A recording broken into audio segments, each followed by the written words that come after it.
हरिः ओम्।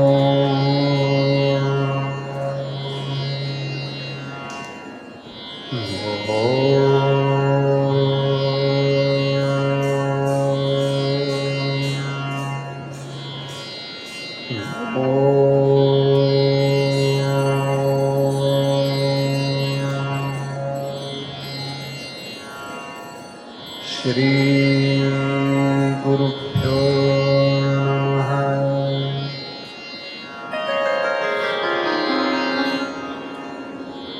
गुरुं गणपतिं दुर्गां भास्करं शिवमच्युतं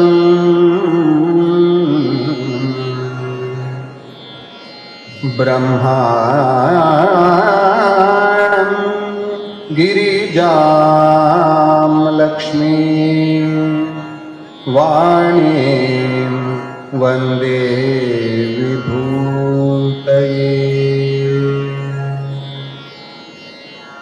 कूजन्तं राम रामेति मधुरं मधुराक्षरम्। कूजन्तं राम रामेति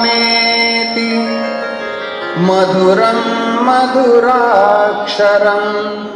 आरुह्य कविता शाखा आरुह्य कविता शाखा वन्दे वाल्मीकिकोकिलं वन्दे वन्दे वन्दे ವಾಲ್ಮೀಕಿಕೋಕಿಲಂ. ಎನ್ನ ಮನನಮನ ಸಜ್ಜನರ ಸಭೆಗೆ, ತತ್ವಧಾರಾಧನೆಗೆ, ಪ್ರಕೃತಿಯ ಭವ್ಯ ಬಗೆಗೆ, ಜ್ಞಾನದ ಬೆಳಕಿತ್ತ ಎಲ್ಲ ಗುರುಗಳ ಅಡಿದಾವರೆಗೆ. ಆದಿಕವಿ ವಾಲ್ಮೀಕಿ ಮಹರ್ಷಿಗಳು ರಚಿಸಿದ ಆದಿಕಾವ್ಯ ರಾಮಾಯಣದ ಬಾಲಕಾಂಡದಲ್ಲಿ ಬರತಕ್ಕಂಥ ಕಥೆಯೊಂದಿಗೆ ಗಂಗಾವತರಣಂ ಎನ್ನತಕ್ಕಂಥ ಕಥಾಭಾಗವನ್ನು ಸಜ್ಜನರ ಸಭೆಯ ಮುಂದೆ ಇಡುವುದಕ್ಕೆ ಸಂತೋಷ ಪಡುತ್ತೇವೆ. ಕಥೆ ಹೀಗೆ ಆರಂಭವಾಗುತ್ತದೆ. ವಿಶ್ವಾಮಿತ್ರರು ಆರಂಭಿಸಿದಂತಹ ಯಜ್ಞಕ್ಕೆ ರಕ್ತ ಮಾಂಸಗಳನ್ನು ಸುರಿದು ರಾಕ್ಷಸರು ತೊಂದರೆಯನ್ನ ಕೊಡುತ್ತಾ ಇದ್ದಾರೆ. ಯಜ್ಞದ ರಕ್ಷಣೆಯನ್ನ ಮಾಡುವ ಬಗೆಯಂತೂ ಈ ಬಗೆಯಲ್ಲಿ ಆಲೋಚನೆ ಮಾಡಿದಂತಹ ವಿಶ್ವಾಮಿತ್ರರು ದೂರದ ಅರಣ್ಯದಿಂದ ಅಯೋಧ್ಯೆಯ ಕಡೆಗೆ ಹೆಜ್ಜೆ ಹಾಕಿದ್ದಾರೆ. ದಶರಥ ಮಹಾರಾಜನ ಮನಸ್ಸನ್ನು ಒಲಿಸಿ ರಾಮ ಲಕ್ಷ್ಮಣರನ್ನ ಕರೆದುಕೊಂಡು ಮತ್ತೆ ಅರಣ್ಯವನ್ನ ಸೇರಿದ್ದಾರೆ. ಆ ಅರಣ್ಯದ ಮಧ್ಯದಲ್ಲಿ ತಾಟಕ ಎನ್ನತಕ್ಕಂಥ ರಾಕ್ಷಸಿಯನ್ನ ಸಂಹರಿಸಿದ್ದಾನೆ ರಾಮಚಂದ್ರ.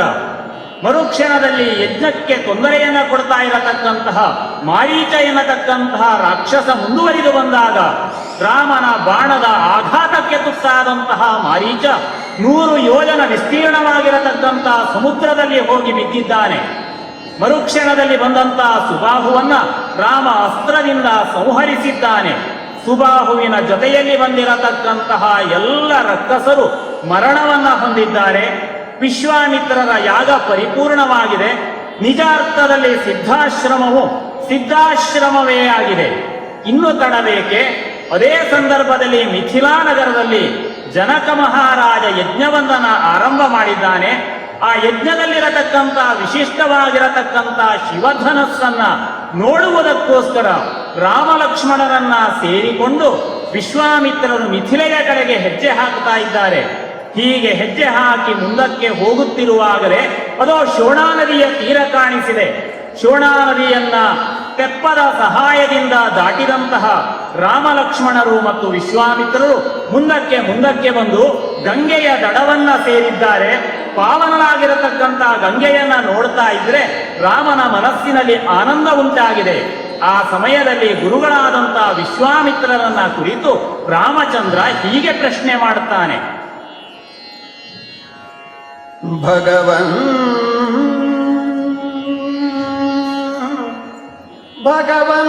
ಶ್ರೋತುಮಿಚ್ಛಾಮಿ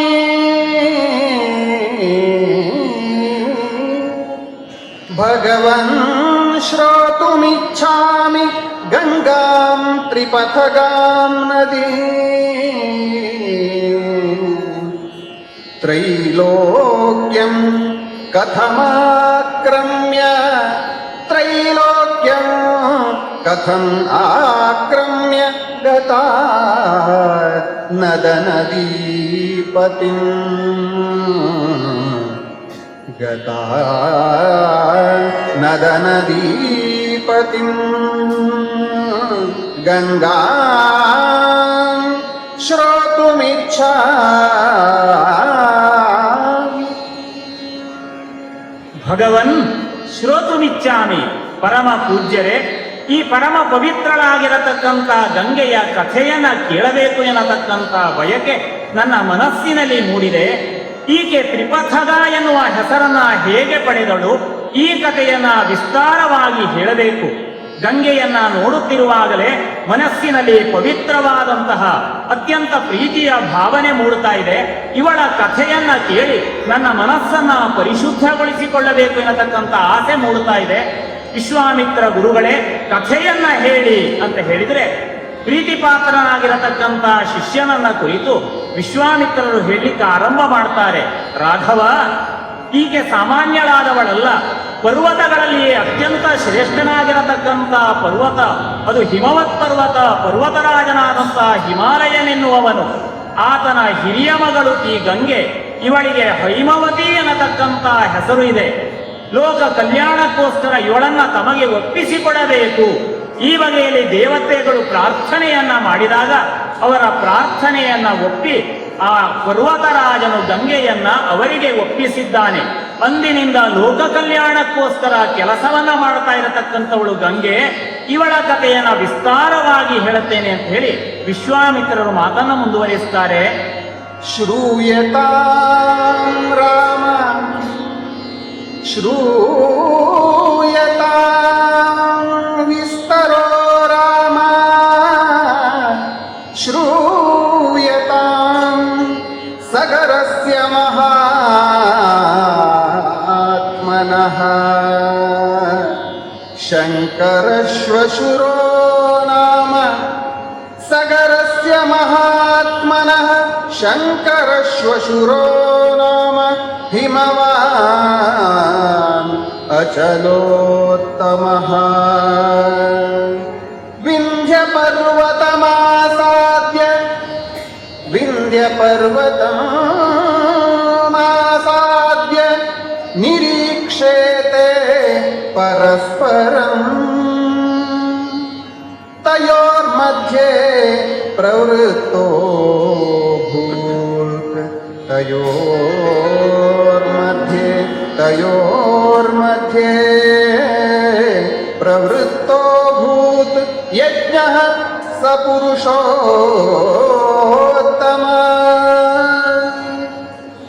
ಶ್ರೂಯತಾಂ ವಿಸ್ತರೋ ರಾಮ. ವಿಸ್ತಾರವಾಗಿ ಗಂಗೆಯ ಕಥೆಯನ್ನ ಹೇಳುತ್ತೇನೆ ಕೇಳು ಅಂತ ಹೇಳಿದಂಥ ವಿಶ್ವಾಮಿತ್ರರು ಈ ಕಥೆಯ ಪೂರ್ವಭಾವಿಯಾಗಿರತಕ್ಕಂಥ ಘಟನೆಯನ್ನ ಹೇಳಲಿಕ್ಕೆ ಆರಂಭ ಮಾಡ್ತಾರೆ. ಹಿಂದೆ ಪ್ರಸಿದ್ಧವಾಗಿರತಕ್ಕಂಥ ಅಯೋಧ್ಯೆಯನ್ನ, ಅದು ಸಗರ ಎನ್ನತಕ್ಕಂಥ ಚಕ್ರವರ್ತಿ ಆಳ್ತಾ ಇದ್ದ.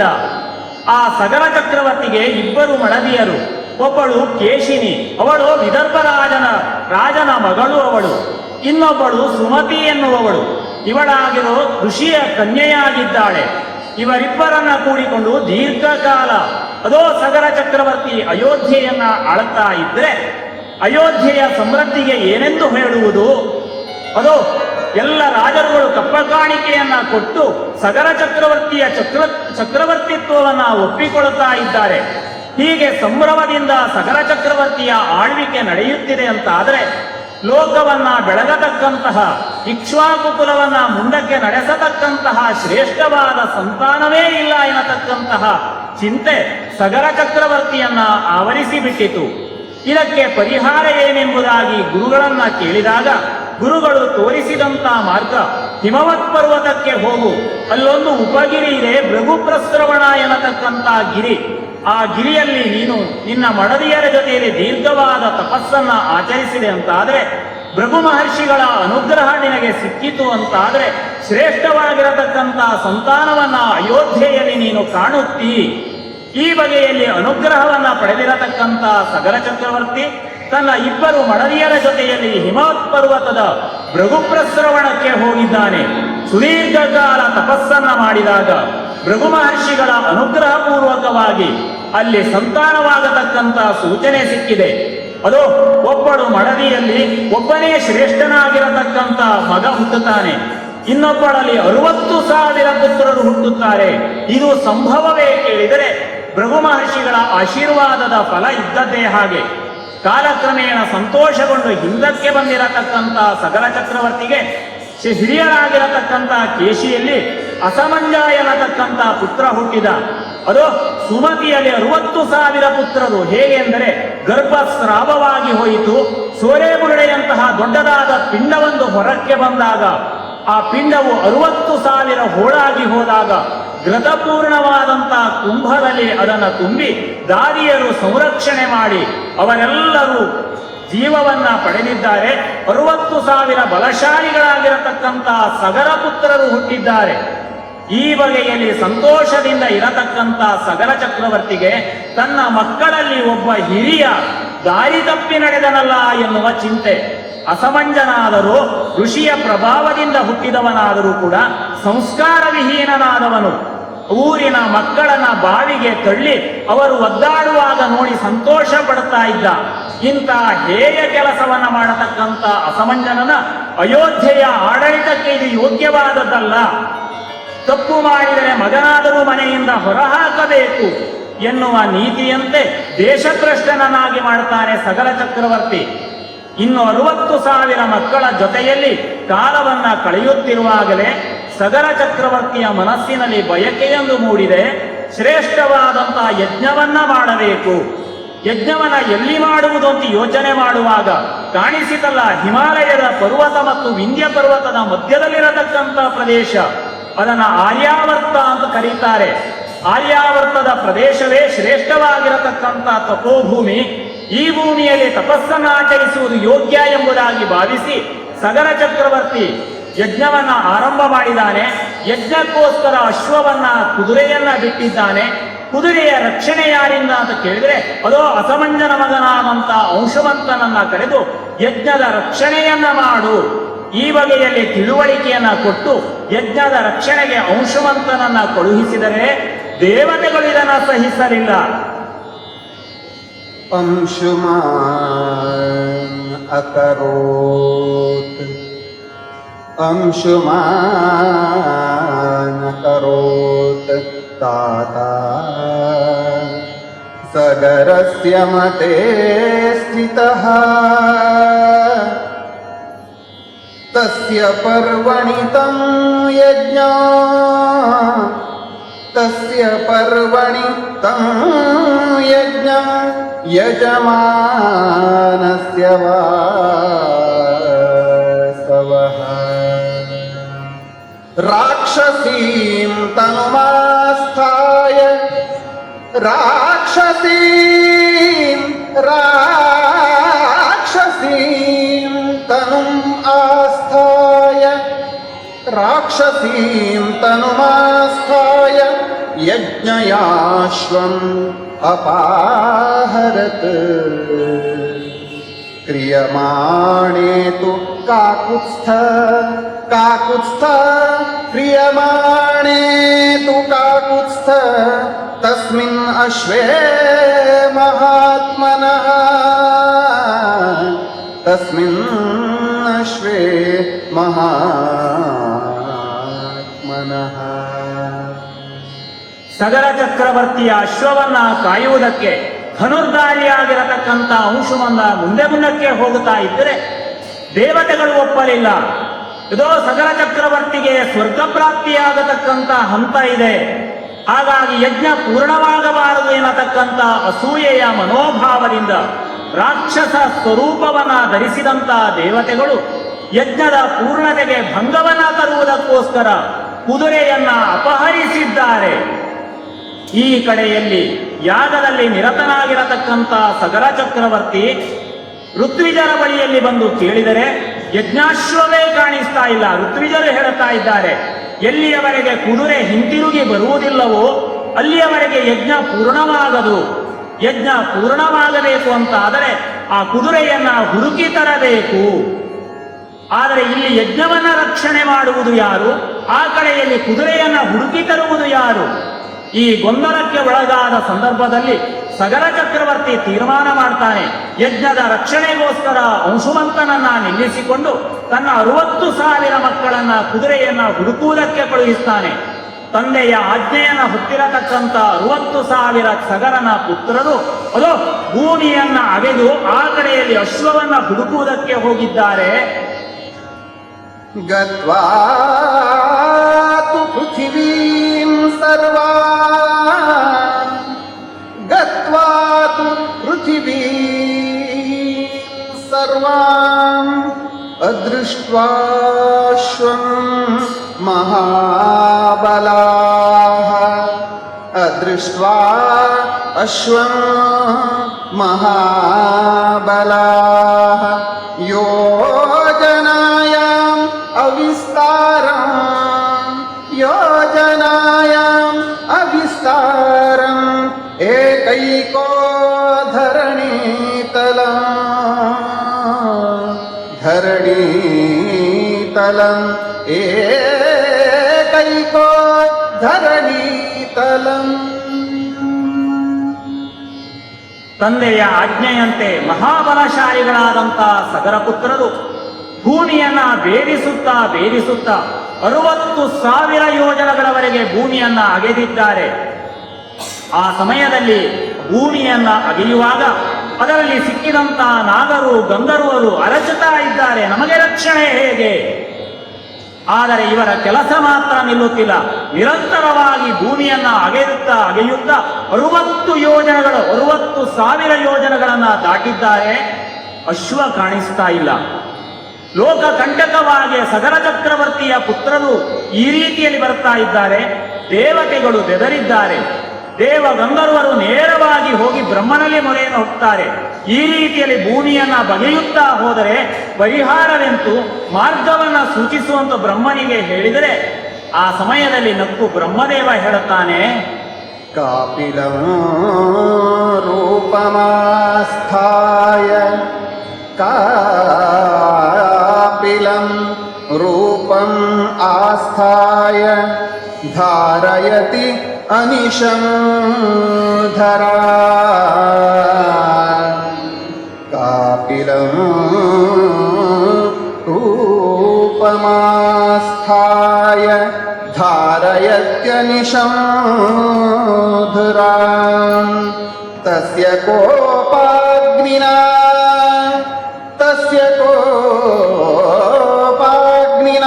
ದಗ್ಧಾಃ ಭವಿಷ್ಯಂತಿ ತಸ್ಯ ಕೋಪಾಗ್ನಿನಾ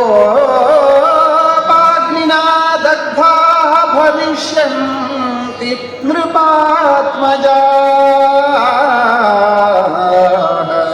ಕೋಪಾಗ್ನಿನಾ ದಗ್ಧಾ ಭವಿಷ್ಯಂತಿ ನೃಪಾತ್ಮಜಾಃ. ದೇವತೆಗಳೇ, ಸುಮನಸರೇ, ಚಿಂತಿಸಬೇಕಾದದ್ದು ಇಲ್ಲ. ಸಗರ ಚಕ್ರವರ್ತಿಯ ಪುತ್ರರು ಮಾಡುತ್ತಿರತಕ್ಕಂತಹ ಈ ಹೇಯ ಕೆಲಸಕ್ಕೆ ಅವರು ಭಯಂಕರವಾದ ಶಿಕ್ಷೆಯನ್ನೇ ಮುಂದೆ ಅನುಭವಿಸಲಿಕ್ಕಿದ್ದಾರೆ. ಈ ಸಂಪೂರ್ಣವಾದಂತಹ ಭೂಮಂಡಲ ಈ ಪೃಥ್ವಿ ವಾಸುದೇವನಿಗೆ ಸೇರಿದ್ದು. ಆತನ ಅನುಗ್ರಹದಿಂದಲೇ ಈ ಭೂಮಂಡಲದ ಎಲ್ಲ ಕೆಲಸ ಕಾರ್ಯಗಳು ನಡೆಯುತ್ತಿವೆ. ಆ ವಾಸುದೇವನಾದರೂ ಕಪಿಲ ಮಹರ್ಷಿಯ ರೂಪವನ್ನು ಧರಿಸಿ ಅದೋ ಪಾತಾಳ ಲೋಕದಲ್ಲಿ ಈಗ ಇದ್ದಾನೆ. ಈ ಸಗರ ಚಕ್ರವರ್ತಿಯ ಪುತ್ರರು ಭೂಮಿಯನ್ನ ಅಗೆಯುತ್ತಾ ಹೋದ ಸಂದರ್ಭದಲ್ಲಿ ಕಪಿಲ ಮಹರ್ಷಿಯ ಉಗ್ರವಾಗಿರತಕ್ಕಂಥ ಕೋಪದ ಬೆಂಕಿಗೆ ಸುಟ್ಟು ಕರಕಲಾಗುವಂತ ಕಾಲ ಹತ್ತಿರದಲ್ಲಿದೆ. ನೀವು ಚಿಂತಿಸಬೇಕಾಗಿಲ್ಲ. ಈ ಬಗೆಯಲ್ಲಿ ಬ್ರಹ್ಮದೇವ ಅಭಯದ ಮಾತುಗಳನ್ನು ಹೇಳಿದಾಗ ಅಷ್ಟ ವಸುಗಳು, ಏಕಾದಶ ರುದ್ರರು, ದ್ವಾದಶಾದಿತ್ಯರು, ಅಶ್ವಿನಿ ದೇವತೆಗಳೆನ್ನತಕ್ಕಂಥ 33 ವಿಧದ ದೇವತೆಗಳು ಸಂತೋಷವನ್ನ ಅನುಭವಿಸಿ ಹಿಂತಿರುಗಿ ಹೋಗುತ್ತಾ ಇದ್ದಾರೆ. ಈ ಕಡೆಯಲ್ಲಿ 60,000 ಯೋಜನಗಳನ್ನ ಅಗೆದ ನಂತರವೂ ಕೂಡ ಅಶ್ವದ ಕುರುಹಿಲ್ಲ. ಎಲ್ಲಿರಬಹುದು? ಇಡೀ ಭೂಮಂಡಲವನ್ನ ಅಗೆದುದಾಗಿದೆ, ಇನ್ನೆಲ್ಲಿ ಹುಡುಕುವುದು?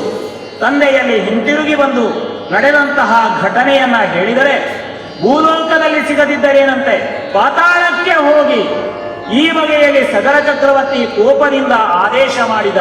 ತಂದೆಯ ಆಜ್ಞೆಯನ್ನ ತೀರ್ಥದ ರೂಪದಲ್ಲಿ ಶಿರಸ್ಸಿನಲ್ಲಿ ಧರಿಸಿದಂತಹ ಸಗರ ಚಕ್ರವರ್ತಿಯ ಆ ಪುತ್ರರು ಅದೋ ಭೂಮಿಯನ್ನ ಅಗೆದು ಪಾತಾಳದ ಕಡೆಗೆ ಹೋಗ್ತಾ ಇದ್ದಾರೆ.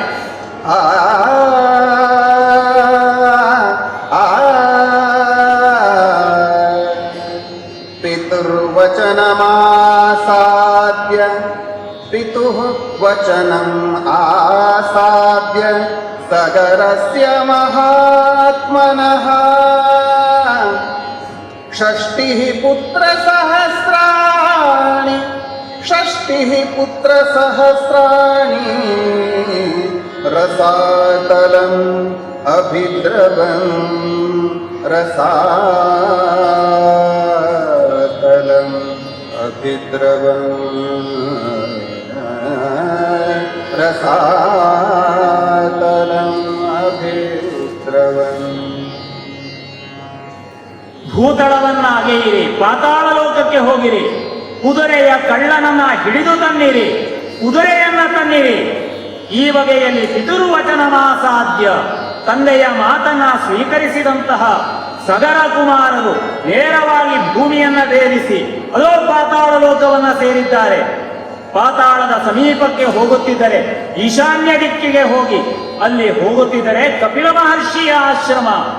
ಮನೋಹರವಾದಂತಹ ಆಶ್ರಮದ ಸೊಬಗನ್ನ ನೋಡುತ್ತಾ ಸಗರ ಪುತ್ರರು ಮುಂದುವರಿಯುತ್ತಿದ್ದರೆ ಕಾಣಿಸಿತಲ್ಲ ಎದುರಿನಲ್ಲಿ ತಾವು ಹುಡುಕುತ್ತಿದ್ದಂತಹ ಅಶ್ವ ಕಪಿಲ ಮಹರ್ಷಿಯ ಆಶ್ರಮದ ಸಮೀಪದ ಹುಲ್ಲುಗಾವಲಿನಲ್ಲಿ ಮೇಯುತ್ತಿರತಕ್ಕಂತಹ ಕುದುರೆಯನ್ನ ನೋಡಿದರು. ಆಹಾ, ಇದುವರೆಗೆ ನಾವು ಹುಡುಕ್ತಾ ಇದ್ದಂತ ಅಶ್ವ ಎಲ್ಲಿದೆ? ಅಪಹರಿಸಿದವರು ಯಾರು? ಆಶ್ರಮದಲ್ಲಿ ತಪೋನಿರತನಾದಂತಹ ಕಪಿಲ ಮಹರ್ಷಿಯೇ ಇರಬೇಕು. ಯೋಚನೆ ಮಾಡಲಿಲ್ಲ. ಸಗರ ಚಕ್ರವರ್ತಿಗಳ ಕೋಪದ ಪಿತ್ತ ನೆತ್ತಿಗೇರಿದೆ. ಮರುಕ್ಷಣದಲ್ಲಿ ಶ್ರೇಷ್ಠವಾಗಿರತಕ್ಕಂಥ ಆಯುಧಗಳನ್ನ ಹಿಡಿದು ಕಪಿಲ ಮಹರ್ಷಿಯ ಮೇಲೆ ಆಕ್ರಮಣಕ್ಕೆ ಮುಂದಾಗುತ್ತಾರೆ. ಏತಂ ಹಯಹರಂ ಜ್ಞಾತ್ವಾ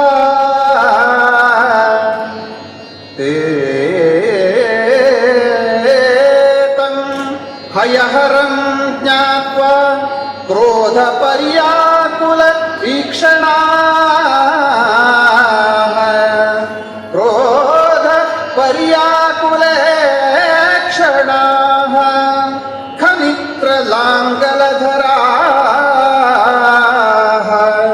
ಖನಿತ್ರ ಲಾಂಗಲಧರಾ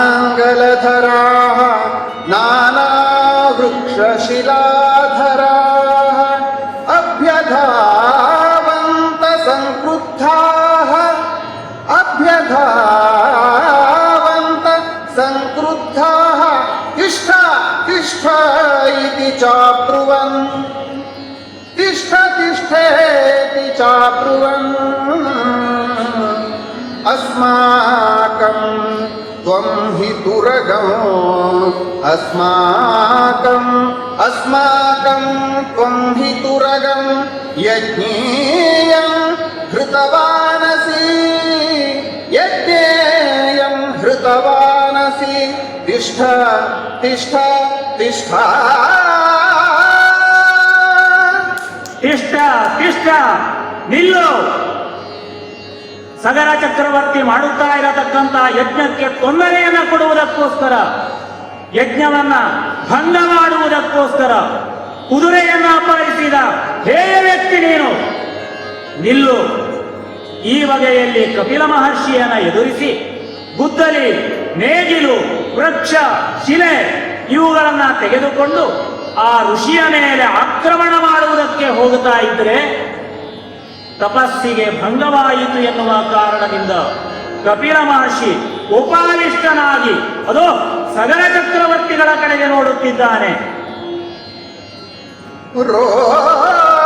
ರೋಷೇಣ ರೋಷೇಣ ಮಹತಾವಿಷ್ಟೋ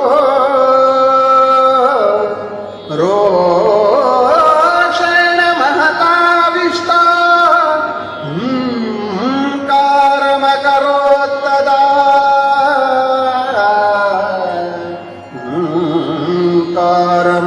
ಹೂಂಕಾರಂ ಅಕರೋತ್ತದಾ ತತಃ ತೇನ ಪ್ರಮೇಯೇಣ ತತಃ ತೇನ ಅಪ್ರಮೇಯೇಣ ಕಪಿಲೇನ ಮಹಾತ್ಮನ ಭಸ್ಮರಾಶೀಕೃತಾಃ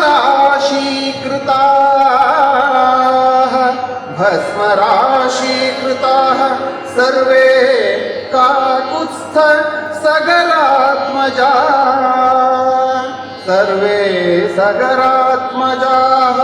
ಭಸ್ಮರಾಶೀಕೃತಾಃ.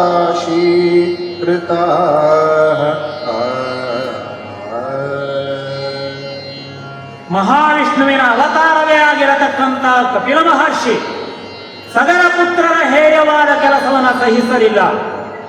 ರೋಷಾನಲೋದ್ದೀಪಿತ, ಸಿಟ್ಟಿನಿಂದ ಅಗ್ನಿಯಂತೆ ಜ್ವಲಿಸುವವನಾಗಿ ಕ್ಷಣಮಾತ್ರದಲ್ಲಿ ಹೂಂಕಾರವನ್ನ ಮಾಡಿದ.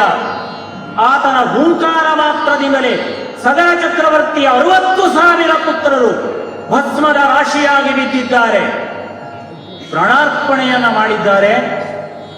ಈ ಕಡೆಯಲ್ಲಿ ಸಗರ ಚಕ್ರವರ್ತಿ ಯಜ್ಞದ ಅಶ್ವವನ್ನ ಹುಡುಕಿ ತರುತ್ತೇನೆ ಎಂದು ಹೋದಂತಹ ಮಕ್ಕಳು ಎಲ್ಲಿಗೆ ಹೋದರು? ಬಹಳ ಕಾಲ ಸಂದು ಹೋಯಿತು, ಹಿಂತಿರುಗಿ ಬರಲಿಲ್ಲ. ಯಜ್ಞವನ್ನ ಪೂರ್ಣ ಮಾಡುವುದಾದರೂ ಹೇಗೆ?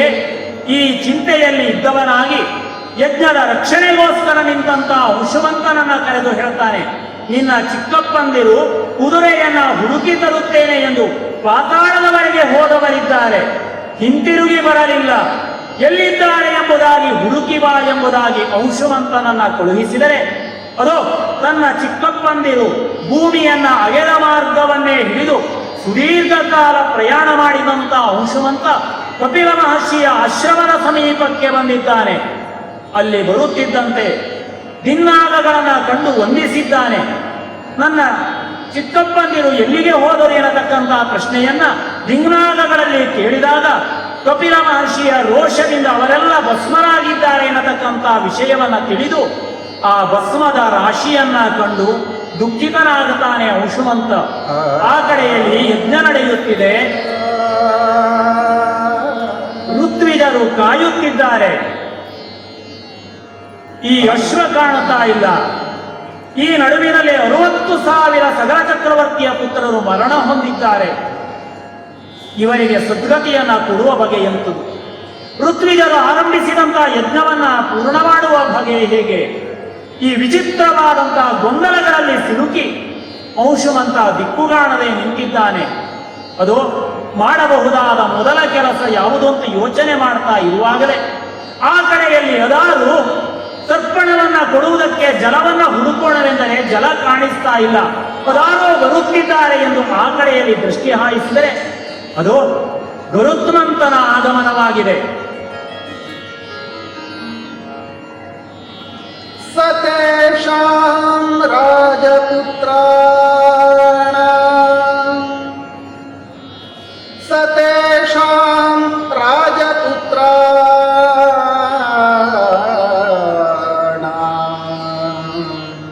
ಕರ್ತುಕಾಮೋ ಜಲಕ್ರಿಯಾ ಸಲಿಲಾರ್ಥಿ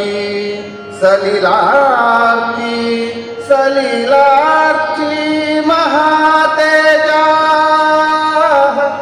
ಸಲಿಲಾರ್ಥಿ ಮಹಾತೇಜ ನ ಚಾಪಶ್ಯತ್ ಜಲಾಶಯಂ ಸಲಿಲಾರ್ಥಿ ಮಹಾತೇಜ ನ ಚಾಪಶ್ಯತ್ ಜಲಾಶಯಂ. ಈಗ ನಾನು ಮಾಡಬಹುದಾದ ಕೆಲಸ ಒಂದು ಮಾತ್ರ. ಭಸ್ಮದ ರಾಶಿಯಾಗಿ ಬಿದ್ದಿರತಕ್ಕಂಥ ಚಿಕ್ಕಪ್ಪಂದಿರಿಗೆ ಅದೋ ಜಲತರ್ಪಣವನ್ನ ಕೊಡಬೇಕು. ಇದನ್ನ ಬಿಟ್ಟು ಬೇರೆ ಮಾರ್ಗ ನನಗೆ ಯಾವುದೂ ಇಲ್ಲ. ಜಲತರ್ಪಣವನ್ನ ಕೊಟ್ಟು ಅವರಿಗೆ ಸದ್ಗತಿಯನ್ನ ಪ್ರಾರ್ಥನೆ ಮಾಡುವುದೊಂದು ಮಾತ್ರ ಮಾರ್ಗ. ಆದರೆ ಏನು ಮಾಡೋಣ? ಇಲ್ಲಿ ಜಲವೇ ಕಾಣಿಸುತ್ತಿಲ್ಲ, ಎಲ್ಲಿಯೂ ಜಲಾಶಯವಿಲ್ಲ. ಏನು ಮಾಡಲಿ? ಈ ಬಗೆಯ ಚಿಂತೆಯಲ್ಲಿರುವಾಗಲೇ ಗರುತ್ಮಂತ ಬಂದನಲ್ಲ. ಹಾರಿ ಬಂದಂತಹ ಗರುತ್ಮಂತ ಅಂಶುವಂತನಿಗೆ ಹೇಳ್ತಾನೆ, ದುಃಖಿಸಬೇಡ ಅಂಶುಮಂತ, ಚಿಂತಿಸಬೇಡ. ನಿನ್ನ ಚಿಕ್ಕಪ್ಪಂದಿರು ಭಸ್ಮದ ರಾಶಿಯಾಗಿ ಬಿದ್ದಿರುವುದು ಲೋಕ ಕಲ್ಯಾಣಕ್ಕೋಸ್ಕರ. ಸಗರ ಚಕ್ರವರ್ತಿಯ ಪುತ್ರರು 60,000 ಯೋಜನೆಗಳವರೆಗೆ ಭೂಮಿಯನ್ನು ಅಗೆದದ್ದರಿಂದಲೇ ಸಾಗರ ನಿರ್ಮಾಣವಾಗಿದೆ. ಇದು ಲೋಕ ಕಲ್ಯಾಣಕ್ಕೋಸ್ಕರ ಆಗಿರತಕ್ಕಂಥ ಕೆಲಸ. ಇಂಥ ಮಹತ್ ಕಾರ್ಯವನ್ನು ಬೇರೆಯವರಿಂದ ಮಾಡಲು ಸಾಧ್ಯವಿಲ್ಲ. ಈ ಸಾಗರ ಅತ್ಯಂತ ಶ್ರೇಷ್ಠನಾಗಿರತಕ್ಕಂಥ ರತ್ನಗರ್ಭ, ಎಲ್ಲ ರತ್ನಗಳಿಗೆ ಆಶ್ರಯ ತಾಣ ಇವನು. ಇದರ ನಿರ್ಮಾಣಕ್ಕೆ ಕಾರಣರಾದವರು ನಿನ್ನ ಚಿಕ್ಕಪ್ಪಂದಿರು. ಹಾಗಾಗಿ ಅವರಿಗೆ ಸಾಮಾನ್ಯವಾಗಿರತಕ್ಕಂಥ ಜಲದಿಂದ ನೀನು ತರ್ಪಣವನ್ನ ಕೊಟ್ಟರೆ ಆಗದು. ಶ್ರೇಷ್ಠವಾಗಿರತಕ್ಕಂಥ ಗಂಗೆಯನ್ನೇ ನೀನು ಭೂಮಿಗೆ ಇಳಿಸಬೇಕು. ಆ ಬಗೆಯಲ್ಲಿ ಪ್ರಯತ್ನ ಮಾಡು ಎನ್ನುವ ಕಿವಿಮಾತನ್ನ ಹೇಳ್ತಾ ಇದ್ರೆ, ಭಸ್ಮರಾಶಿ ಕೃತಾನೇತಾ ಪ್ಲಾವಯೇ ಲೋಕಪಾವನಿ. ಭಸ್ಮರಾಶಿ ಕೃತಾನೇತಾ ಪ್ಲಾವಯೇತ್ ಲೋಕಪಾವನಿ. ತಯಾ ಕ್ಲಿನ್ನಮಿದಂ ಬ್ರಹ್ಮಸ್ಮ ತಯಾ ಕ್ಲಿನ್ನಂ ಇದಂ ಭಸ್ಮ ಗಂಗಯಾ ಲೋಕಕಾಂತಯಾ. ಷಷ್ಠಿಂ ಪುತ್ರಸಹಸ್ರಾಣಿ ಸ್ವರ್ಗಲೋಕಂ ನೈಷ್ಯತಿ. ಷಷ್ಠಿಂ ಪುತ್ರಸಹಸ್ರಾಣಿ ಸ್ವರ್ಗಲೋಕಂ ನೈಷ್ಯತಿ. ಗಂಗಾಂ ಆನಯ ಗಂಗಾಮಾನಯ ಗಂಗಾಂ ಆನಯ ಭದ್ರಂ ತೇ. ಗಂಗಾಮಾನಯ ಭದ್ರಂ ತೇ ದೇವಲೋಕಾತ್ ಮಹೀತಲಂ.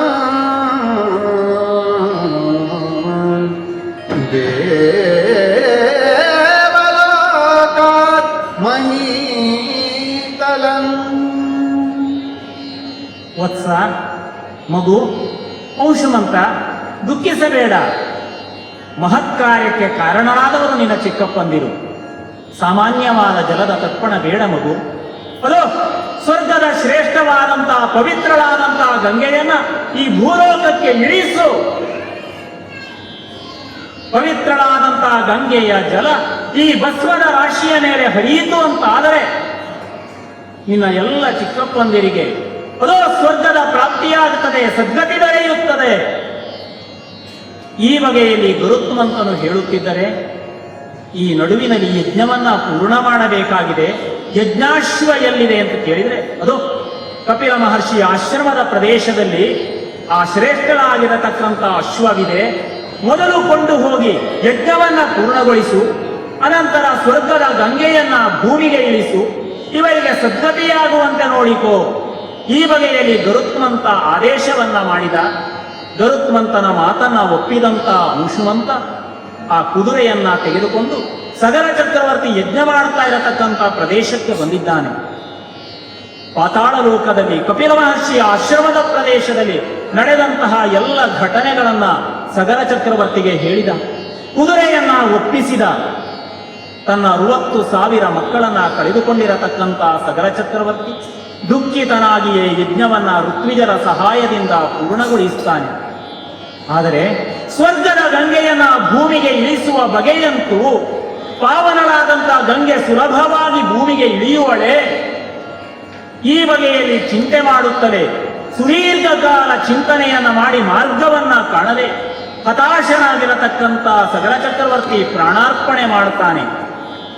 ಮುಂದೆ ಅಯೋಧ್ಯೆಯ ಸಿಂಹಾಸನವನ್ನ ಏರಿರತಕ್ಕಂಥ ಅಂಶುಮಂತ ಗಂಗೆಯನ್ನ ಭೂಮಿಗೆ ಇಳಿಸುವುದಕ್ಕೋಸ್ಕರ ತನ್ನ ಚಿಕ್ಕಪ್ಪಂದರಿಗೆ ಶ್ರೇಷ್ಠವಾಗಿರತಕ್ಕಂಥ ಸದ್ಗತಿಯನ್ನ ಕರುಣಿಸುವುದಕ್ಕೋಸ್ಕರ ಪ್ರಯತ್ನವನ್ನ ಮಾಡಿದ.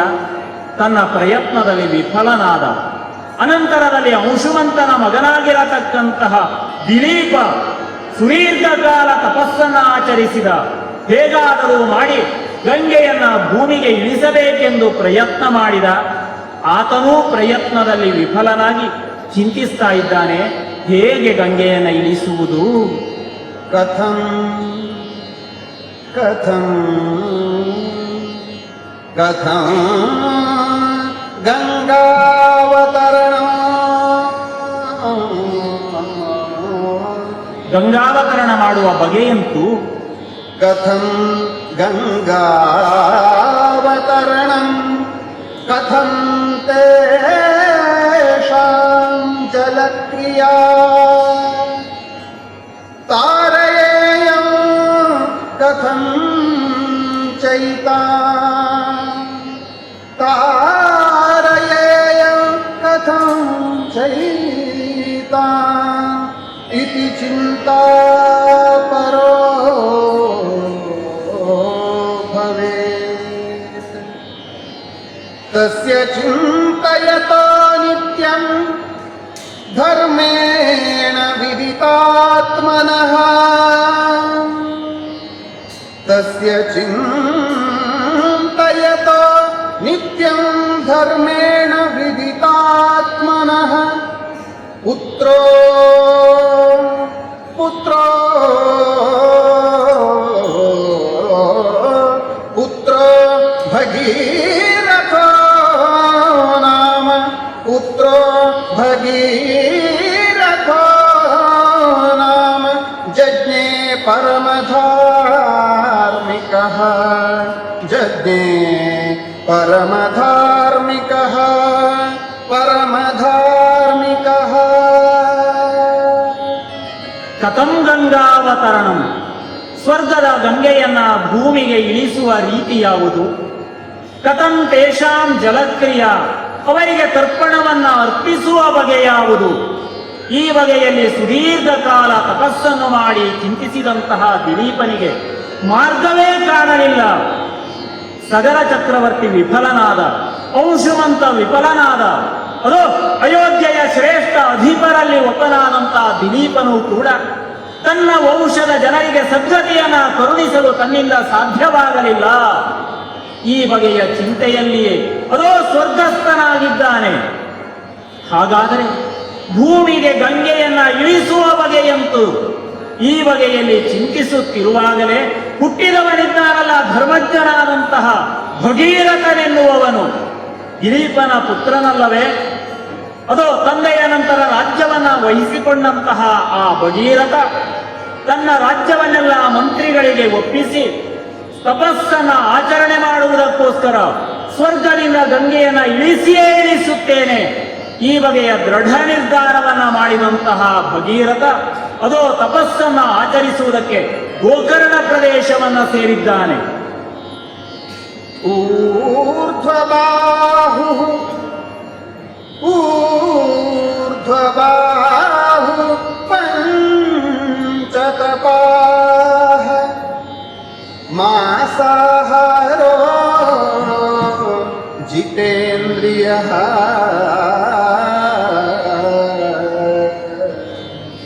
ಊರ್ಧ್ವಬಾಹು ಪಂಚತಪಾಃ ಮಾಸಾಹಾರೋ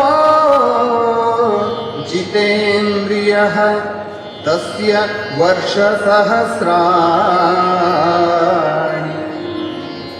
ತಸ್ಯ ವರ್ಷಸಹಸ್ರಾಣಿ ಘೋರೆ ತಪಸಿ ತಿಷ್ಠತಃ ಘೋರೆ ತಪಸಿ ತಿಷ್ಠತಃ ಊರ್ಧ್ವಬಾಹು ಪಂಚತಪಾ. ಧರ್ಮಜ್ಞನಾಗಿರತಕ್ಕಂಥ ಭಗೀರಥನ ಮನಸ್ಸಿನಲ್ಲಿ ಎರಡು ಬಗೆಯ ಚಿಂತೆಗಳು ಕಾಡುತ್ತಿವೆ.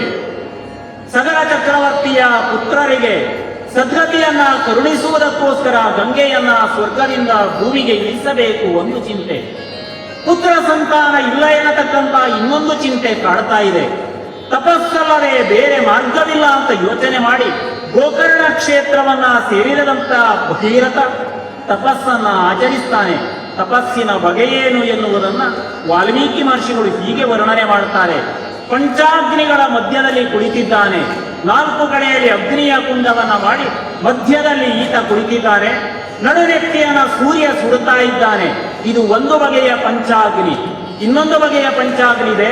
ದಾಕ್ಷಿಣಾಗ್ನಿ, ಗಾರ್ಹಪತ್ಯ, ಆಹವನೀಯ ಎನ್ನತಕ್ಕಂಥ 3 ಅಗ್ನಿಗಳು, ಸತ್ಯ ಮತ್ತು ಅವಸತ್ಯ ಎನ್ನತಕ್ಕಂಥ 2 ಅಗ್ನಿಗಳನ್ನ ನಿರ್ಮಾಣ ಮಾಡಿಕೊಂಡು ಅವುಗಳ ಮಧ್ಯದಲ್ಲಿ ಕುಳಿತು ಊರ್ಧ್ವಬಾಹು, ಕೈಗಳನ್ನ ಮೇಲಕ್ಕೆ ಎತ್ತಿ, ಮಾಂಸಾಹಾರ, ತಿಂಗಳಿಗೆ 1 ಬಾರಿ ಮಾತ್ರ ಆಹಾರವನ್ನ ಸೇವನೆ ಮಾಡ್ತಾ ಜಿತೇಂದ್ರಿಯ, ಇಂದ್ರಿಯಗಳ ಮೇಲೆ ನಿಯಂತ್ರಣವನ್ನ ಸಾಧಿಸಿದಂತಹ ಆ ಭಗೀರಥ ನಿಷ್ಠೆಯಿಂದ ಸ್ವರ್ಗದ ಗಂಗೆಯನ್ನ ಭೂಮಿಗೆ ಇಳಿಸುವುದಕ್ಕೋಸ್ಕರ ತಪಸ್ಸಿನಲ್ಲಿ ನಿರತನಾಗಿದ್ದಾನೆ. ಇಷ್ಟು ಬಗೆಯಲ್ಲಿ, ಇಷ್ಟು ಶ್ರದ್ಧೆಯಿಂದ, ನಿಷ್ಠೆಯಿಂದ ತಪಸ್ಸನ್ನ ಆಚರಿಸುತ್ತಿದ್ದರೆ ಅದು ಬ್ರಹ್ಮದೇವ ಒಂದೇ ಬಿಟ್ಟನಲ್ಲ. ಗಂಗಾಯಾಃ ಸಲಿಲಕೃನ್ನೇ ಭಸ್ಮನಿ, ಗಂಗಾಯಾಃ ಸಲಿಲಕೃನ್ನೇ ಭಸ್ಮನಿ ಯೇಷಾಂ ಮಹಾತ್ಮನಾ ಸ್ವರ್ಗಂ ಗಚ್ಚೇಯುಃ ಅತ್ಯಂತಂ, ಸ್ವರ್ಗಂ ಗಚ್ಚೇಯುಃ ಅತ್ಯಂತಂ ಸರ್ವೇ ಮೇ ಪ್ರಪಿತಾಮಹಾಃ, ಸರ್ವೇ ಮೇ ಪ್ರಪಿತಾಮಹಾಃ, ಸರ್ವೇ ಮೇ ಪ್ರಪಿತಾಮಹಾಃ ಸ್ವರ್ಗಂ ಗಚ್ಚೇಯುಃ. ಭಗೀರಥ ಶ್ರದ್ಧೆಯಿಂದ, ಭಕ್ತಿಯಿಂದ ಬ್ರಹ್ಮದೇವನಲ್ಲಿ ಪ್ರಾರ್ಥನೆ ಮಾಡ್ತಾನೆ. ಭಗವನ್ ಪಿತಾಮಹ, ನೀನು ನನಗೆ ಪ್ರಸನ್ನನಾದದ್ದು ಹೌದು ಅಂತಾದರೆ, ಶ್ರೇಷ್ಠವಾದ ಫಲವನ್ನ ನೀನು ಕೊಡುವವನು ಹೌದು ಅಂತಾದರೆ, ಅದು ಭಸ್ಮದ ರಾಶಿಯಾಗಿ ಬಿದ್ದಿರತಕ್ಕಂತಹ ಆ ಸಗರ ಚಕ್ರವರ್ತಿಯ ಪುತ್ರರಿಗೆ ಸದ್ಗತಿಯನ್ನ ಕರುಣಿಸಿ, ಅದಕ್ಕೋಸ್ಕರ ಸ್ವರ್ಗದ ಗಂಗೆಯನ್ನ ಭೂಮಿಗೆ ಇಳಿಸಿ ನನ್ನ ಪ್ರಾರ್ಥನೆಯನ್ನ ಮನ್ನಿಸು ಬ್ರಹ್ಮದೇವ ಅಂತ ಹೇಳಿ ಅತ್ಯಂತ ವಿನಯದಿಂದ, ಭಕ್ತಿಯಿಂದ ಬ್ರಹ್ಮದೇವನಲ್ಲಿ ಪ್ರಾರ್ಥನೆ ಮಾಡ್ತಾ ಇದ್ರೆ, ಸಂತುಷ್ಟನಾಗಿರತಕ್ಕಂಥ ಬ್ರಹ್ಮದೇವ ಈ ಬಗೆಯ ಮಾತನ್ನ ಆ ಭಗೀರಥನಿಗೆ ಹೇಳುತ್ತಾನೆ. ಇಯಂ ಹೈಮವತಿ, ಇಯಂ ಹೈಮವತಿ ಗಂಗಾ ಜ್ಯೇಷ್ಠಾ ಹಿಮವತಃ ಸುತಾ, ಜ್ಯೇಷ್ಠಾ ಹಿಮವತಃ ಸುತಾ ತಾಂ ವೈ ಧಾರಯಿತುಂ ಶಕ್ತಃ, ತಾಂ ವೈ ಧಾರಯಿತುಂ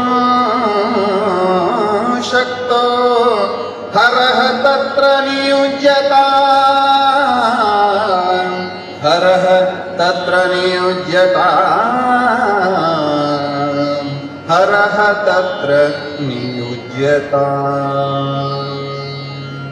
ಭಗೀರಥ, ನಿನ್ನ ಮನೋರಥ ಶ್ರೇಷ್ಠವಾದದ್ದು. ಸ್ವರ್ಗದ ಗಂಗೆಯನ್ನ ಭೂಮಿಗೆ ಇಳಿಸಬೇಕು ಎನ್ನತಕ್ಕಂಥ ನಿನ್ನ ಬಯಕೆ ಕೂಡ ಉತ್ತಮವಾದದ್ದೇ ಹೌದು. ಆದರೆ ರಭಸದಿಂದ ಮುನ್ನುಗ್ಗಿ ಬರತಕ್ಕಂಥ ಗಂಗೆಯನ್ನ ಧರಿಸುವ ಶಕ್ತಿ, ಸಾಮರ್ಥ್ಯ ಈ ಭೂಮಂಡಲಕ್ಕೆ ಇದೆಯೇ, ಪೃಥ್ವಿಗೆ ಇದೆಯೇ ಎನ್ನುವುದನ್ನು ಯೋಚಿಸಬೇಡವೇ? ಸ್ವರ್ಗದ ಗಂಗೆ ರಭಸದಿಂದ ಧುಮುಕುತ್ತಾ ಭೂಮಂಡಲಕ್ಕೆ ಬಂದರೆ ಇಲ್ಲಿರತಕ್ಕಂಥ ಜೀವ ಸಂಕುಲದ ಸ್ಥಿತಿ ಏನಾಗಬಹುದು ಯೋಚನೆ ಮಾಡಿದ್ದೀಯಾ? ರಭಸದಿಂದ ಬರತಕ್ಕಂಥ ಗಂಗೆಯನ್ನ ಧರಿಸುವಂತಹ ಧಾರಣ ಶಕ್ತಿ ಈ ಭೂಮಂಡಲಕ್ಕೆ, ಈ ಪೃಥ್ವಿಗೆ ಇಲ್ಲವಪ್ಪ. ಅದನ್ನು ಧರಿಸುವಂತಹ ಶಕ್ತಿ ಇದ್ದರೆ ಶಿವನ ಜಟಾಮಂಡಲಕ್ಕೆ ಮಾತ್ರ. ಗಂಗೆಯ ರಭಸವನ್ನ ತಡೆ ಹಿಡಿದು ತಣ್ಣಗೆ ಎಲ್ಲನೆ ಆ ಗಂಗೆ ಈ ಭೂಮಂಡಲಕ್ಕೆ ಇಳಿಯಬೇಕು ಅಂತಾದರೆ ಶಿವನ ಜಟಾಮಂಡಲವನ್ನ ಪ್ರವೇಶಿಸಬೇಕಾದದ್ದು ಅನಿವಾರ್ಯವಾದದ್ದು. ಹಾಗಾಗಿ ಗಂಗೆಯನ್ನ ಭೂಮಿಗೆ ಇಳಿಸುವುದಕ್ಕೆ ನನ್ನ ಅಪ್ಪಣೆ ಇದೆ. ಆದರೆ ಆಕೆಯನ್ನ ಧರಿಸುವಂತೆ ಪರಶಿವನನ್ನ ಕುರಿತು ತಪಸ್ಸನ್ನ ಆಚರಿಸು. ಈ ಬಗೆಯಲ್ಲಿ ಅನುಜ್ಞೆಯನ್ನ, ಆಜ್ಞೆಯನ್ನ ಬ್ರಹ್ಮದೇವ ಮಾಡಿದರೆ, ಬ್ರಹ್ಮದೇವನ ಮಾತನ್ನ ಒಪ್ಪಿರತಕ್ಕಂಥ ಭಗೀರಥ ಮರುಕ್ಷಣದಲ್ಲಿ ಹರನನ್ನ ಕುರಿತು ಸುದೀರ್ಘವಾದ ತಪಸ್ಸನ್ನು ಆಚರಿಸ್ತಾನೆ. ನಿನ್ನ ಜಟಾಮಂಡಲದಲ್ಲಿ ಈ ಗಂಗೆಯನ್ನ ಧರಿಸಬೇಕು. ಈ ಬಗೆಯಲ್ಲಿ ಪ್ರಾರ್ಥನೆ ಮಾಡಿದರೆ ಭಗೀರಥನ ತಪಸ್ಸಿಗೆ ಮೆಚ್ಚಿದಂತಹ ಹರ ಪ್ರತ್ಯಕ್ಷನಾಗಿದ್ದಾನೆ. ಸಂತುಷ್ಟನಾಗಿ ಮುಗುಳನಗತ ಆ ಶಿವ ಭಗೀರಥನನ್ನ ಕುರಿತು ಹೇಳ್ತಾನೆ. ಪಿತಃ ದೇಹ ನರಶ್ರೇಷ್ಠ ಪಿತಃ ದೇಹ ನರಶ್ರೇಷ್ಠ ಕರಿಷ್ಯಾಮಿ ತವ ಪ್ರಿಯಾ ಕರಿಷ್ಯಾಮಿ ನರಶ್ರೇಷ್ಠ ತವ ಪ್ರಿಯಾ ಶಿರಸಾ ಧಾರಯಿಷ್ಯಾಮಿ ಶಿರಸಾ ಧಾರಯಿಷ್ಯಾಮಿ ಶಿರಸಾ ಧಾರಯಿಷ್ಯಾಮಿ ಶೈಲರಾಜಸುತಾಮಹಂ ಶಿರಸಾ ಶಿರಸಾ ಧಾರಯಿಷ್ಯಾಮಿ. ಸರ್ವಲೋಕ ವಂದಿತನಾಗಿರತಕ್ಕಂಥ ಪರಶಿವ ಭಗೀರಥನ ಎದುರಿನಲ್ಲಿ ಪ್ರತ್ಯಕ್ಷನಾಗಿ, ಮಗು ಭಗೀರಥ, ಚಿಂತಿಸಬೇಡ, ನಿನ್ನ ಪ್ರಾರ್ಥನೆ ನಿನ್ನ ತಪಸ್ಸು ವ್ಯರ್ಥವಾಗುವುದಿಲ್ಲ. ಇದು ಸಂತುಷ್ಟನಾಗಿದ್ದೇನೆ. ಶೈಲಸುತೆಯಾದಂತಹ ಗಂಗೆಯನ್ನ ನನ್ನ ಜಟಾಮಂಡಲದಲ್ಲಿ ನಾನು ಧರಿಸುತ್ತೇನೆ. ಆ ಮೂಲಕ ನಾನು ಗಂಗಾಧರನಾಗುತ್ತೇನೆ. ಈ ಬಗೆಯ ಅಭಯದ ಮಾತುಗಳನ್ನ ಭಗೀರಥನಿಗೆ ಹೇಳಿ ಅನುಜ್ಞೆಯನ್ನು ಕೊಟ್ಟು ಬ್ರಹ್ಮದೇವನ ಅನುಗ್ರಹದಿಂದ ಗಂಗೆಯನ್ನ ಭೂಮಿಗೆ ಇಳಿಸುವುದಕ್ಕೆ ಅಣಿಯಾದರೆ ಗಂಗೆ ಭೂಮಿಗೆ ಇಳಿಯುತ್ತಿದ್ದಾಳೆ.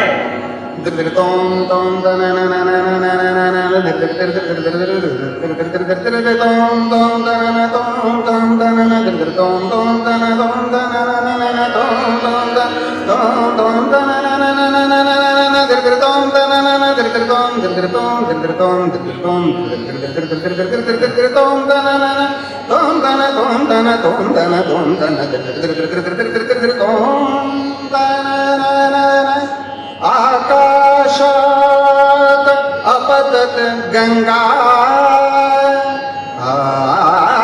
ಆಕಾಶಾತ್ ಅಪತತ್ ಗಂಗಾ ಶಿವೇ ಶಿವ ಶಿರಸ್ಯುತ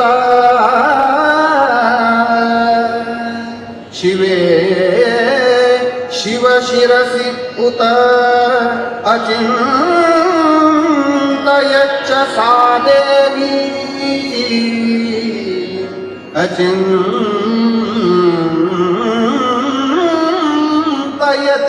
ಚ ಸಾ ದೇವಿ ಗಂಗಾ ಪರಮಧುರ್ಧರಾ ಗಂಗಾ ಗಂಗಾ ಪರಮಧುರ್ಧರಾ ಅಚಿಂತಯತಿ. ಬ್ರಹ್ಮನ ಅನುಗ್ರಹದಿಂದ ಅದು ಆಕಾಶದಿಂದ ಗಂಗೆ ಜಾರಿದಳಲ್ಲ, ಜಾರಿದ ಬಗೆಯಂತೂ ಅದು ವಿಲಾಸದಿಂದ ಭೂಮಂಡಲವನ್ನ ಸೇರುವುದಕ್ಕೆ ರಭಸದಿಂದ ಗಂಗೆ ಮುನ್ನುಗ್ಗಿ ಹೋಗುತ್ತಾ ಇದ್ದಾಳೆ. ಮನಸ್ಸಿನಲ್ಲಿ ಗರ್ವ ಅಹಂಕಾರ ಆಕ್ರಮಿಸಿದೆ. ಶಿವನ ಜಟಾಮಂಡಲದಲ್ಲಿಯೂ ನಾನು ನಿಲ್ಲಲಾರೆ. ಶಿವನ ಜಟಾಮಂಡಲವನ್ನ ಭೇದಿಸಿಕೊಂಡು ವೇಗವಾಗಿ ಭೂಮಂಡಲವನ್ನ ಕೊಚ್ಚಿ ತೊಳೆಯುತ್ತೇನೆ.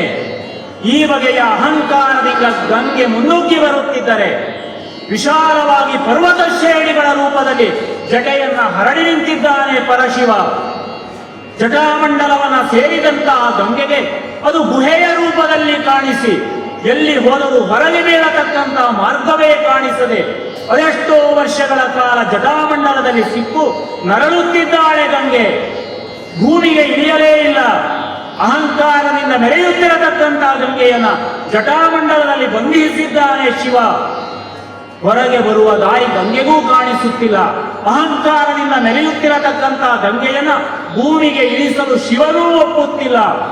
ಈ ಬಗೆಯ ಸಂಕಟದ ಸ್ಥಿತಿ ನಿರ್ಮಾಣವಾದರೆ ಭಗೀರಥ ಪ್ರಯತ್ನವನ್ನ ನಿಲ್ಲಿಸಲಿಲ್ಲ. ಮತ್ತೆ ಹರನನ ಕುರಿತು ತಪಸ್ಸನ್ನು ಆಚರಿಸಿದ್ದಾನೆ. ನಿನ್ನ ಜಟಾಮಂಡಲದಲ್ಲಿ ಧರಿಸುವುದಷ್ಟೇ ನನ್ನ ಕೆಲಸವಲ್ಲ, ಈಗ ಭೂಮಂಡಲಕ್ಕೆ ಆ ಗಂಗೆ ಇಳಿಯಬೇಕು. ಜಟಾಮಂಡಲದಿಂದ ಗಂಗೆಯನ್ನ ಕೆಳಗಿಳಿಸು. ಈ ಬಗೆಯಲ್ಲಿ ಪ್ರಾರ್ಥನೆಯನ್ನ ಮಾಡುತ್ತಿದ್ದರೆ ಹಾಗೆ ಇಳಿಸಿದರೆ ಭೂಮಂಡಲಕ್ಕೆ ವಿನಾಶ ತಪ್ಪಿದ್ದಲ್ಲ. ಹಾಗಾದರೆ ಹೇಗೆ ಇಳಿಸಬೇಕು? ಇದು ಮಾರ್ಗ. विससर्ज ततो गंगा विससर्ज ततो गंगां हरो बिंदुसरः प्रति तस्यां विसृज्यमानायां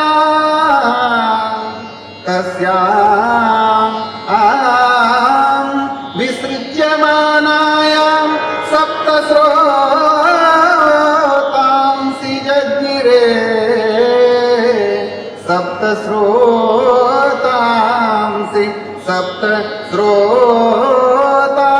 जज्ञिरे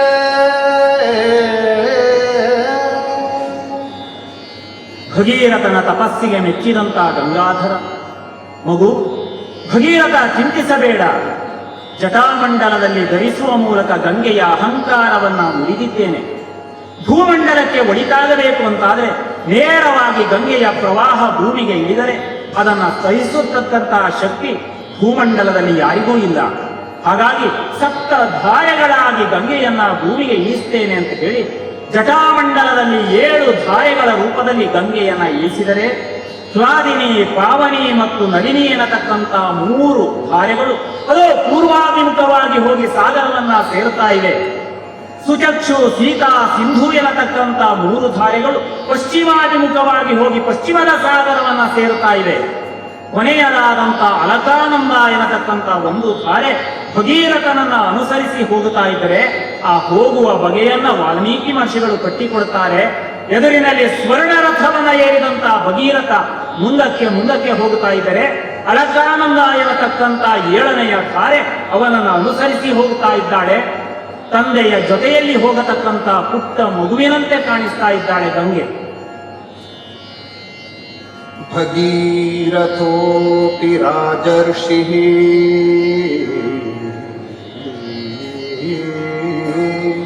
भगीरथोऽपि राजर्षिः दिव्यं स्यन्दनमास्थितः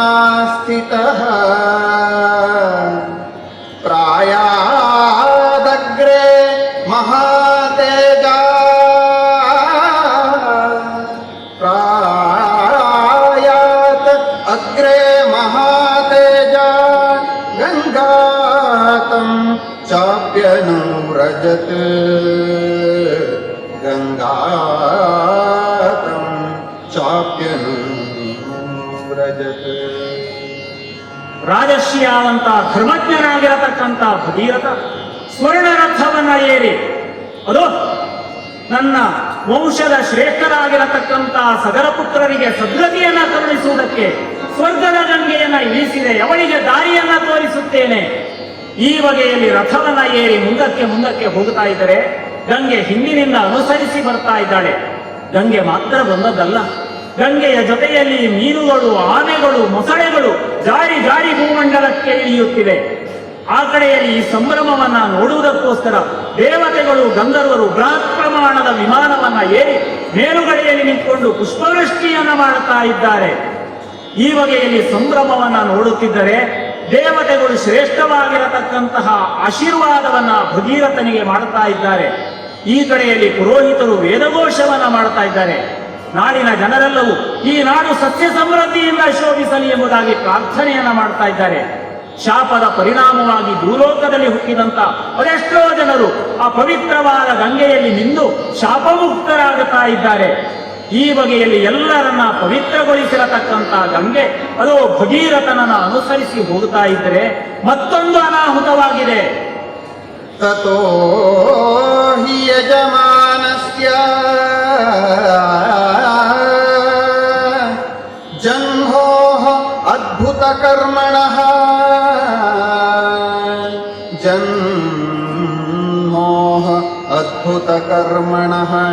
ಗಂಗಾ ಸಂಪ್ಲಾವಯಾಮಾಸ ಯಜ್ಞವಾಟಂ ಮಹಾತ್ಮನಃ ತಸ್ಯಾವಲೇಪನಂ ಜ್ಞಾತ್ವಾ ಕ್ರುದ್ಧೋ ಯಜ್ವಾತು ರಾಘವ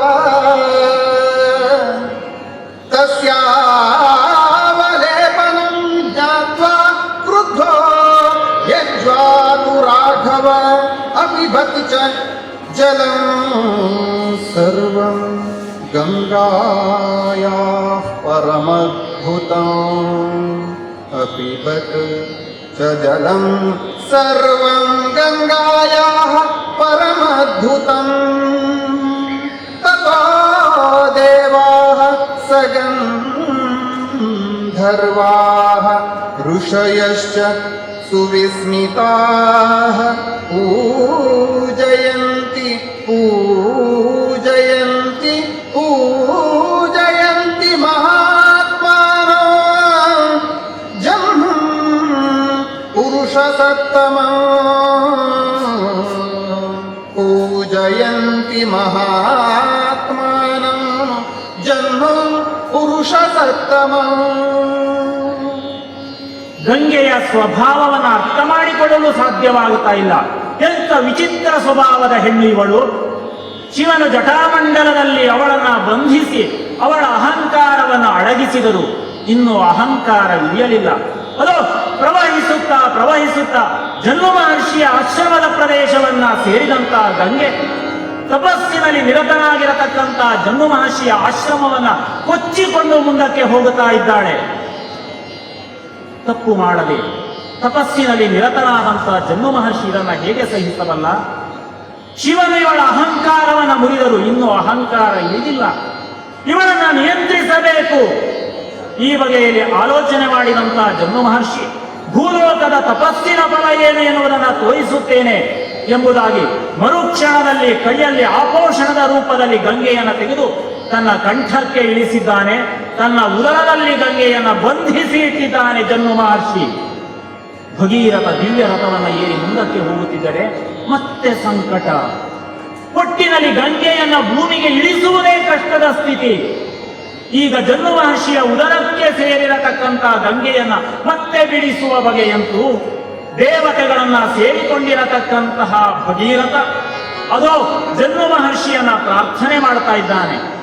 ಮಹರ್ಷಿ, ಲೋಕ ಕಲ್ಯಾಣಕ್ಕೋಸ್ಕರ ಪ್ರಯತ್ನ ಮಾಡಿರತಕ್ಕಂತಹ ಸಗರ ಚಕ್ರವರ್ತಿಯ ಪುತ್ರರ ಭಸ್ಮದ ರಾಶಿಯ ಮೇಲೆ ಗಂಗೆ ಹರಿಯಬೇಕು. ಅವರಿಗೆ ಸದ್ಗತಿ ಪ್ರಾಪ್ತಿಯಾಗಲೇಬೇಕು. ಹಾಗಾದರೆ ಭೂಲೋಕವನ್ನ ದಾಟಿ ಸಾಗರವನ್ನ ದಾಟಿ ಗಂಗೆ ಪಾತಾಳವನ್ನ ಸೇರಬೇಕಾಗಿದೆ.